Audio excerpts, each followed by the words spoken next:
Picture this. You wake up Saturday morning. You've got a slow oil leak you've been nursing for 2 weeks.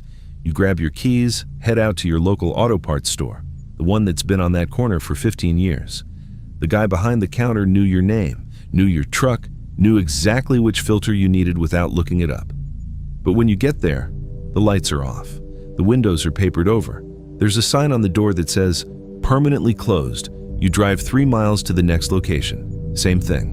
This is not a nightmare. This is happening right now in cities and towns all across America, and most people have absolutely no idea how deep this rabbit hole goes.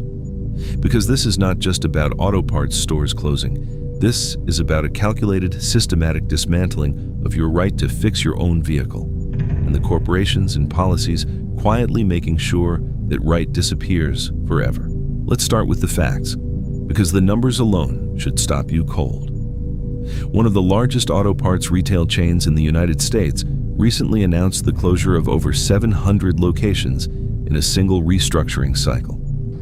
We are talking about hundreds of core retail stores being wiped off the map, independent franchise locations shutting down, major distribution centers, the warehouses that supply the parts for your city, being permanently sealed. When a distribution center closes, it's not just a retail story. It means the supply chain that feeds every independent repair shop, every small-town mechanic, and every serious DIY owner in that region gets choked off. Now, the corporate explanation for all of this sounds very reasonable on the surface. Executives point to inflation. They say consumers are tightening their budgets. They say interest rates are high and people are delaying non-essential maintenance. And yes, that is partially true. But here's what they're not telling you. Americans haven't stopped fixing their vehicles. What's happened is that the price of parts at these retail chains has climbed so aggressively, driven by commercial rent costs, corporate overhead, and investor margin demands, that everyday people are being priced out. The consumer didn't leave, they were pushed out. And it gets worse, because it's not just the retail stores, the actual manufacturers, the original parts brands that built their reputations over decades, are beginning to fall too. When a company behind a well-known filter brand or an iconic spark plug line files for bankruptcy, that's not background noise. That's a direct hit to the foundation of the parts ecosystem. Think about what that means for you practically. Trying to find a quality oil filter with the right anti-drainback valve spec for an older engine. Trying to source a copper spark plug with the correct heat range for a high-compression V8. These used to be routine purchases. They are becoming genuine challenges. And when the original manufacturers disappear, what rushes in to fill the void? Cheap offshore replacements, low-grade components, parts you can't physically inspect before you buy them, parts that may look right on paper but fail on the road. Corporate executives have a name for what they're doing. They call it digital optimization. The plan is simple: reduce physical retail footprint, migrate every customer interaction to online platforms, and eliminate the brick-and-mortar store experience entirely. And on the surface, that might sound like normal business evolution. Companies go digital. That's progress, right? Wrong. Because in the context of auto parts, what these corporations are actually eliminating is irreplaceable. When you walk into a physical auto parts store, you're not just buying a product, you are accessing a knowledge ecosystem. The experienced counter staff who can tell you that the part you're holding won't fit your application even though the box says it will. The ability to hold a component in your hands, to feel the thread pitch, test the weight, assess the build quality before you buy it. On a digital platform, none of that exists. On a digital platform, the corporation controls what you see. Their algorithm decides which products appear at the top of your search. Their pricing model adjusts dynamically based on your location and buying history. And if a substandard product is generating better margins, that product gets promoted. The quality alternative gets buried. You are no longer a customer making an informed decision. You are a data point inside someone else's revenue machine. And here's the part that should make every independent shop owner, every working mechanic, every DIY American sit up straight. When physical auto parts stores disappear completely, the independent repair shop has no fallback, no counter to call, no emergency parts run possible. They become entirely dependent on whoever controls the digital supply chain. And whoever controls the digital supply chain controls the prices, controls the access, controls whether your shop survives. That is not optimization. That is a chokehold. Now, I want you to hear something, because this pattern is not new. Rewind to the mid-20th century. America had a functioning, affordable, electric-powered public transit system threading through dozens of major cities. Streetcars, urban rail, systems that let ordinary working people move freely without owning a personal automobile. Then a corporate coalition, involving automobile manufacturers, fuel companies, and tire producers, quietly began buying up those transit systems through shell companies, city by city, network by network. And once they had control, they dismantled the rail lines, scrapped the streetcars, replaced them with gasoline-powered buses built by their own subsidiaries. The courts eventually found those companies guilty of antitrust violations. The fines they paid were minimal. The damage to American public life was permanent. Millions of people who had never needed a personal vehicle suddenly had no choice but to buy one, and buy gasoline, and keep buying both, forever. Now, look at a more recent example. Several years ago, the government ran a program offering cash incentives, up to several $1,000s, for Americans to trade in older, functional vehicles for newer models. Nearly 700,000 vehicles were destroyed under this program, and the rules required dealerships to chemically destroy the engines, ensuring those parts could never re-enter the second-hand market. Overnight, the supply of original factory components for surviving older vehicles shrank.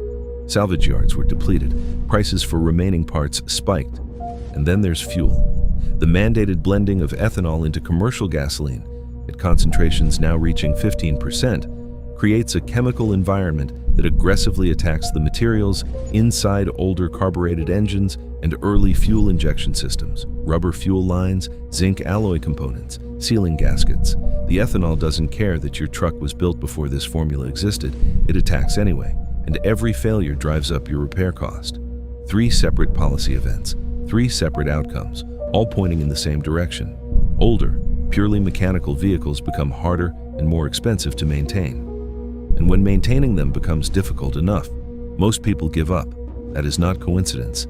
That is a pattern. Now let's talk about what's coming next, because this is where the story shifts from frustrating to alarming.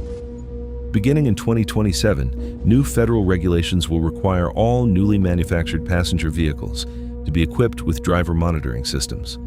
The stated purpose is traffic safety, specifically targeting impaired driving. And saving lives is a goal most people can support. But what these systems actually involve is worth understanding in precise detail. We are talking about AI-powered cameras mounted inside the vehicle cabin, near the steering column or rear-view mirror, continuously scanning the driver's eye movement, head position, blinking patterns, and behavioral responses in real time, every second you're behind the wheel. We are talking about passive biometric sensors embedded into the start button or steering wheel material, capable of analyzing physiological data without the driver doing anything at all.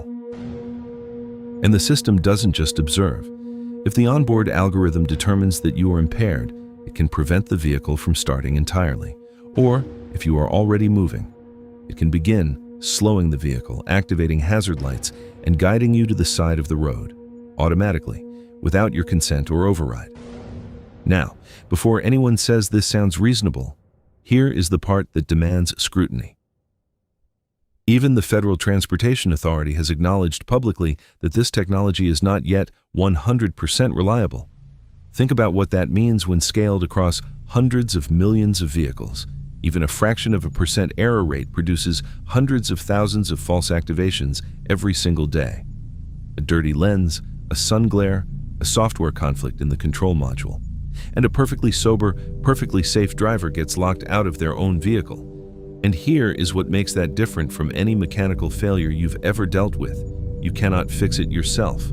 The code is encrypted at the factory level. You cannot read it, override it, or repair it with any tool in your garage. You are entirely dependent on a dealer service appointment and a software patch, on their timeline, at their price. Efforts to block the funding for these regulations reached the floor of the U.S. House of Representatives in early 2026. The vote to stop it failed. The 2027 timeline is moving forward. But let's not wait until 2027, because this is already happening. Modern vehicles are not just transportation, they are mobile data collection platforms. Every major automaker has integrated wireless communication modules and sensor networks into their vehicles that continuously record your behavior, your speed, your GPS location history, your braking patterns, your acceleration habits, the contacts synced from your phone. And that data does not stay in your vehicle. One major American automaker was fined a record-breaking sum exceeding $100 million by the state of California for consumer privacy violations. The investigation revealed that the company's built-in safety and navigation system was quietly recording real-time driving data from hundreds of thousands of vehicles and selling that data to third-party brokers. Those brokers then sold the data to insurance companies. Those insurance companies ran the data through risk-scoring algorithms. And drivers, those who had never been in an accident, never filed a claim, never been told any of this was happening, found their insurance premiums automatically raised by dozens to hundreds of dollars per month. They never consented. They never knew. Their own vehicle was working against them. The Federal Trade Commission has since expanded its investigation to include other major automakers showing similar data practices. Opt-in consent requirements are now being mandated. But here's the structural reality. The framework for monetizing your driving behavior already exists. The infrastructure is already in place. And once mandatory AI monitoring systems are embedded into every new vehicle starting in 2027, the volume and intimacy of data being collected will grow by an order of magnitude. Your cabin will not just be a place you drive. It will be a revenue-generating surveillance environment, and you will be paying for it. Let's step back and look at this full picture. Because when you see it all at once, it is impossible to call this accidental. Physical auto parts retailers are being systematically closed, concentrating supply chain control into fewer digitally controlled channels. The independent brands that manufactured reliable, inspectable components are collapsing, replaced by unverifiable alternatives. Government policies over multiple decades have incrementally raised the cost and difficulty of maintaining older, purely mechanical vehicles.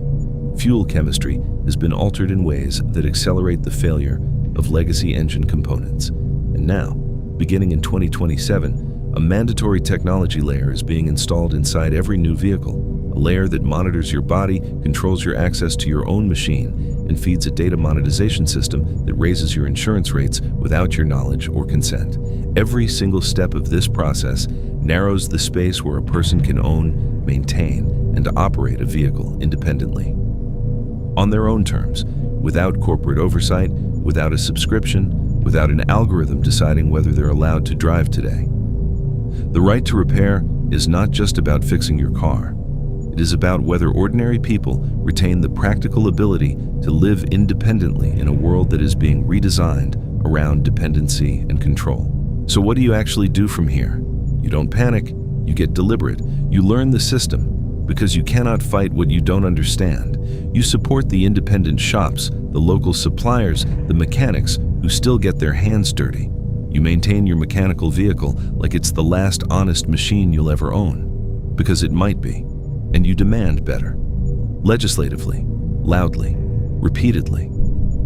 Most importantly, you talk about this.